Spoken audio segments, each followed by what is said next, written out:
이제 사람이 사망을 하면은 상속이 일어나잖아요. 상속이 일어나는데 상속 포기와 한정성에 대해서는 제가 영상을 여러 번 올렸는데 다른 내용으로 조금 한번 말씀을 좀 드리고 싶은 게 있어요.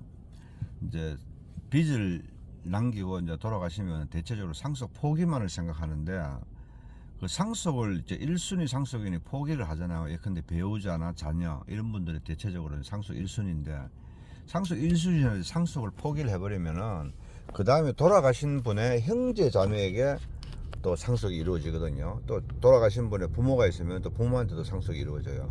그렇게 계속 자꾸 상속을 빚을 상속받았다고 해서 상속을 계속 포기만 해버리면은 그 배우자의 사촌 형제까지 상속이 이루어질 때까지 계속 무한정 번져 나가는 거예요. 그러니까 이렇게 되면 돌아가시는 분의 배우자 자녀가 상속을 포기함으로써 다른 형제 자매나 또 돌아가신 분의 부모한테도 영향을 미치니까 피해를 주니까 1순위 상속인 즉 배우자나 자녀는 누군가 한 사람은 한정 승인을 하는 게 필요해요.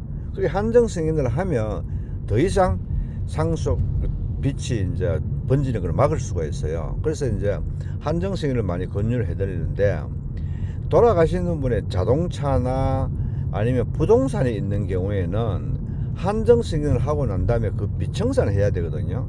그게 한정 승인을 하면 상속 채무를 상속받은 재산의 범위 내에서만 인수를 하고, 그러니까 상속 재산으로 상속 채무를 변제를 하고 부족하면 그거는 또 탕감을 받는 게 이제 한정 승인이거든요. 그러니까 이제 한정 승인을 하면 좋은데 자동차나 돌아가시는 분이 자동차나 부동산이나 이런 경우에는 한정 승인을 하고 난 다음에 이제 상속 재산으로 청산 절차를 거쳐야 되거든요.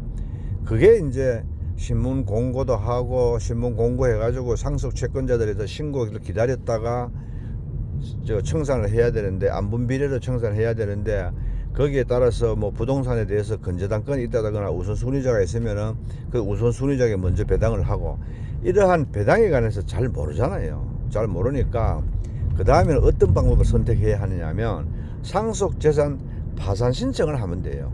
그럼 상속재산 파산 신청을 하면 법원에서 우선순위 있는 사람과 없는 사람 구분해 가지고 딱 경우에 맞게 이제 빚청산을 해준단 말이에요. 그러니까 내가 이제 손쓸 필요가 없는 거죠. 근데 상속재산 파산 신청을 하면 잘 들으세요. 상속재산 파산 신청을 하면 한정 승인을 한 것과 동일한 효과가 있거든요.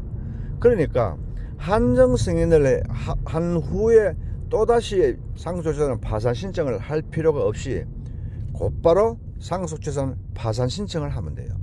그렇게 하면 가정법원에 한정 승인을 한 것과 동일한 효과가 있다 이런 거예요. 그러니까 자 정리해서 말씀을 드리면 돌아가시는 분의 재산에 대해서 한정 승인을 할 경우에 그 돌아가시는 분의 빚만 있고 특별한 재산이 없으면 한정 승인을 하고 그 단계에서 끝내면 돼요.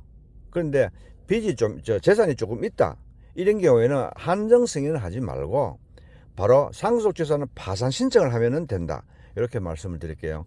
다시 한번 말씀드리겠습니다. 어떤 분이 돌아가셔서 빚이 있다 그런 경우에는 무작정 상속 포기만 하지 마시고 한정 승인을 하는데 아무런 재산이 없으면 빚만 있고 재산이 없으면 한정 승인을 한 것으로 끝내고, 그런데 돌아가시는 분이 뭐 자동차나 임대보증금이나 부동산이나 나름대로 정리해야 될 적극적인 재산이 있으면 상속재산 파산 신청을 하시라 이렇게 권유를 드리는 거예요. 고맙습니다.